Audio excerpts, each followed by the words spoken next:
কলকাতার বুকে এত সুন্দর জায়গা আপনি না দেখলে বিশ্বাস করবেন না। সরকারি পার্ক, তাও আবার ফ্রিতে, একদম ফ্রি। ফ্রিতে পার্ক। তো সুন্দর দৃশ্য দেখে আমরা মুগ্ধ হয়ে গেলাম। প্রকৃতির এক সৌন্দর্য দৃশ্য, যেখানে রয়েছে একটি ব্রিজ। ব্রিজের অপোজিট সাইডে রয়েছে একটি মন্দির। মন্দিরটা আপনাদেরকে দেখাবো, তার আগে ব্রিজটা দেখাই। ব্রিজটা কত সুন্দর দেখুন। কাঠের ব্রিজ, খুব সুন্দর, কিন্তু ভেঙে গেছে। তারপরে অপোজিট সাইডে একটি সামনেই রয়েছে একটা মন্দির।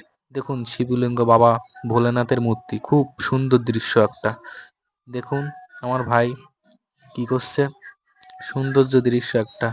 ভিতরে ঢুকে দেখলাম বড় শিবলিঙ্গ, অনেক ভালো দৃশ্য। তার সামনেই রয়েছে অনেক বড় পুকুর, অনেক বড় পুকুর। মন্দিরটি খুব ভালো, ভালো লাগলো। পার্কের চারি সাইড ঘুরে দেখলাম, খুব ভালো, ভালো লাগলো। ভাইটি খুব আনন্দ করছে, কারণ আমি ওর ভিডিও করতেছি, এই জন্য আনন্দ করছে। সাইড একটি দোলনা ছিল পার্কেই, কিন্তু এই পার্কটা সরকারি ছিল। আমার ভাই সকাল থেকে আসার জন্য পাগল করে দিচ্ছে আমাকে, এই জন্য নিয়ে এলাম ওকে। ও চারি সাইড ঘুরে দেখলো, খুব সৌন্দর্য দৃশ্য একটা। ও হাঁটছে আর চারিদিকে তাকিয়ে তাকিয়ে দেখছে। তার সামনেই ছিল একটা বিয়ে বাড়ি। ও ঘুরছে আর আমাকে ভিডিও করতে বলছে। কত সুন্দর একটা, দেখুন, দেখুন কত সুন্দর একটা জায়গা। প্রকৃতির এক সৌন্দর্য দৃশ্য, চারি সাইড দিয়ে কত সুন্দর দেখতে, দেখুন। ও তো আনন্দ করছে যে আজকে ভিডিও করে দিচ্ছি ওকে। দেখুন তার চারি সাইডে দেখুন ও কি করছে, তাই একটু দেখো।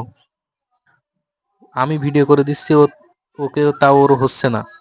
ও বলছে এইভাবে এইভাবে করতে, ভিডিও করতে। ওর হাঁটার স্টাইলটা একটু দেখো। তারপরে ও বলল যে নদীতে যাবে, পুকুর দেখবে। পার্কটা কিন্তু সরকারি পার্ক। সরকারি পার্কে ও চারি সাইড ঘুরে ঘুরে দেখছে। এবার দেখুন একটা কত সুন্দর একটা পুকুর, কত সুন্দর একটা পুকুর দেখুন। দেখুন বন্ধুরা, এখানে আপনারা যদি আসেন তাহলে খুব ভালো হবে, খুব আনন্দ করতে পারবেন। দেখুন পুকুরটাতে দেখুন, ও হাত দিয়ে জল করছে।